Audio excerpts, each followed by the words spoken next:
Well, the 21 teenagers who died at the Enyobeni Tavern in the Eastern Cape succumbing to asphyxiation. There was a bit of confusion around the words of suffocation as well. Well, that's according to a toxicology report. It's been a 3-month wait now for the parents, an agonizing wait, of course, to find out how their children had passed away back in this June tragedy. But parents were not at all happy with the explanation they were given. So we're going to try and unpack at least a little bit more of this and try and understand exactly what we are talking about.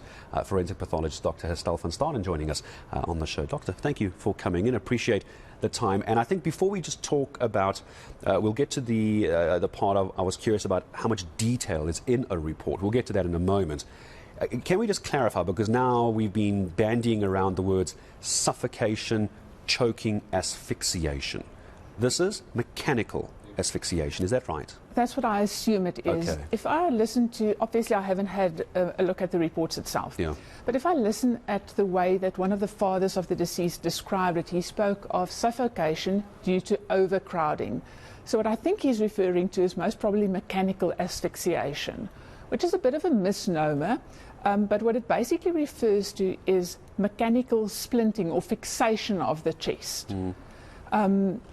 What that means is it usually happens in one of two situations. Either where a person or a body is pinned down by a heavy, unyielding substance, such as a plank, a heavy plank falling onto a person, or a car that's pinning somebody up against a collapsed wall, for a collapsed example. wall, or even... Well, here we've got the graphic of the respiratory system. I don't know if that helps at all, but there it is. Yeah, so I'll explain surrounding that just now. What also could happen is a person that falls into a silo, and the mass of maize, for example, might actually impede respiration. The second example would be in a stampede, where there are simply so many people in a closely packed area that the person cannot inspire. So there's pressure on the chest and often on the abdomen as well, and the diaphragm can't pull down and the chest can't expand. So the person is basically just prevented from inspiring air. So breathing in. That's it. Okay. So when the confusion now comes around the asphyxiation as well on something like this, is it normal, doctor, or does it seem normal? Again, I realize we haven't seen the report. Obviously, neither of the parents, apparently. Here's the issue.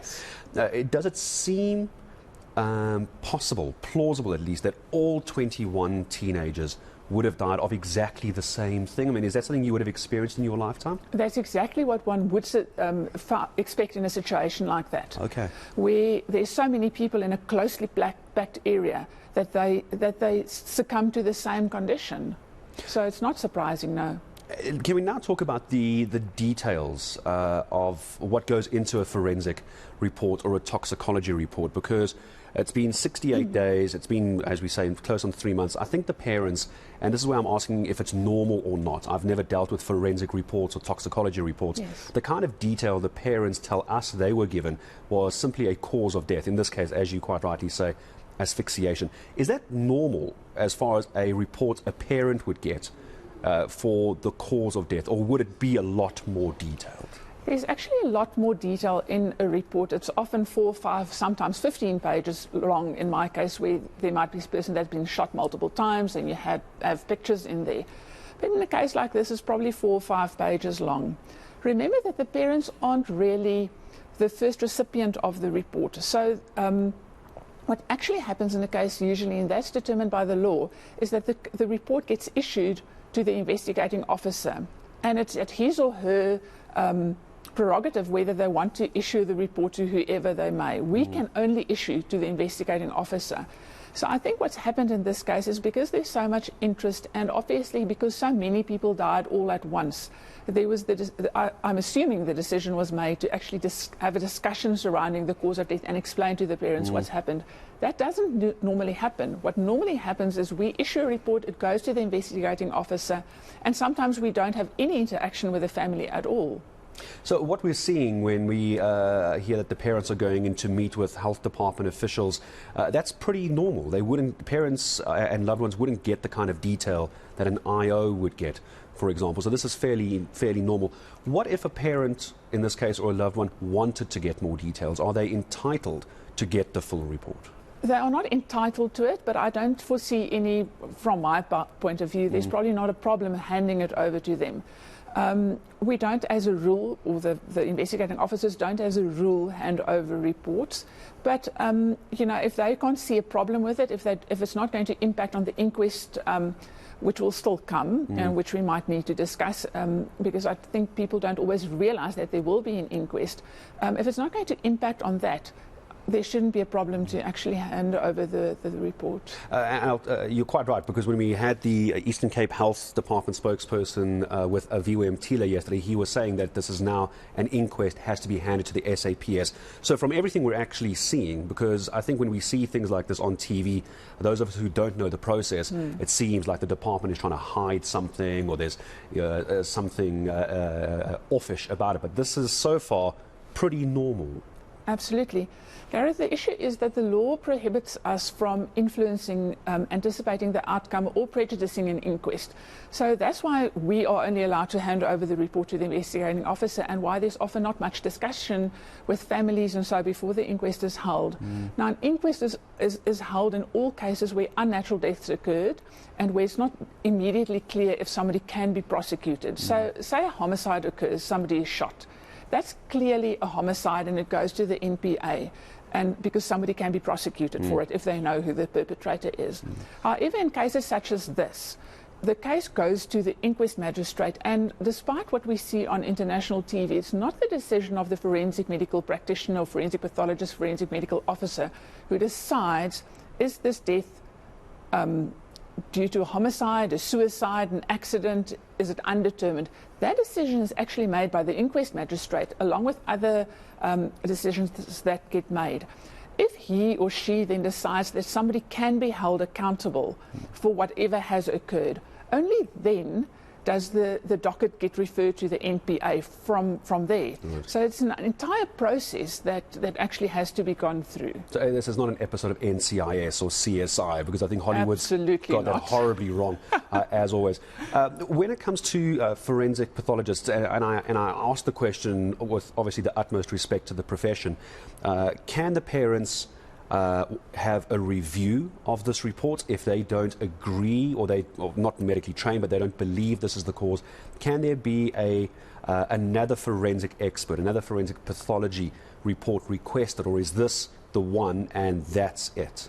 This is the report that will go to the inquest court. However, what we try to suggest to families, if they're not happy, because it does happen from time to time where they don't want to accept the findings, for whatever reason, we actually suggest that they contact the forensic pathologist via the correct channel, so obviously via the investigating officer, and have a discussion. So the pathologist or the forensic officer, medical officer, can explain how they reached the findings, what was present, what was taken into consideration. If the family is still unhappy after that, they can, when the case goes to inquest, they can actually make representations to the inquest magistrate who can have a look at things as well. On the other hand, we sometimes get the situation where families request a second pathologist to attend a post-mortem examination, but then obviously it needed to have been arranged before the post-mortem was conducted.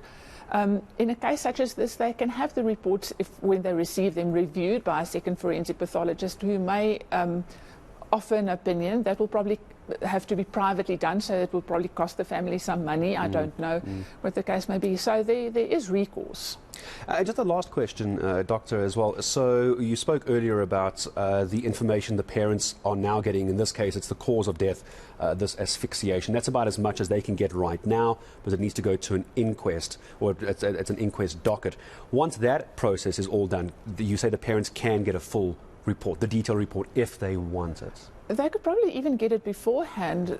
Like I say, it's the prerogative of the investigating officer. So he or she is allowed to hand it over.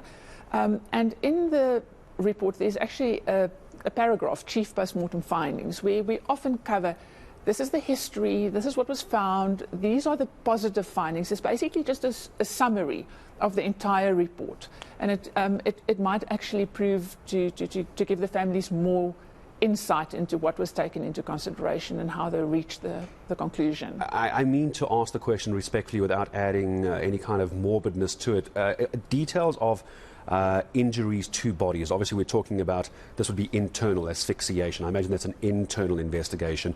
In these reports, could a forensic pathologist piece together a pattern if there was bruising, say, for example, on someone's back and their front area, their chest, versus someone who doesn't have bruising on the back? Are you able to paint a picture when you got those details as to what possibly happened inside? Can you do that? That's exactly what your report should do, because your report should always be phrased in such a manner that somebody can come afterwards, have a look at your findings and should be able to reach the same conclusion as you did. Okay. Often our cases are taken on review. If you go to court, there might be a second pathologist testified against you. Right. Well, not really against you, but I mean testifying for the other side, apart for the from the one defence, that's for example. Yes. Yeah. So one should be able to deduce from the findings which is reported on how the person concluded what the cause of death was. So not just the cause of death, but actually how you got there as well. Absolutely. Doctor, thank you so much for coming. I'm sure My we're going to pleasure. talk again while we keep a very close eye on the story. Dr. Hestelle van Staden, forensic pathologist, joining us here on eNCA.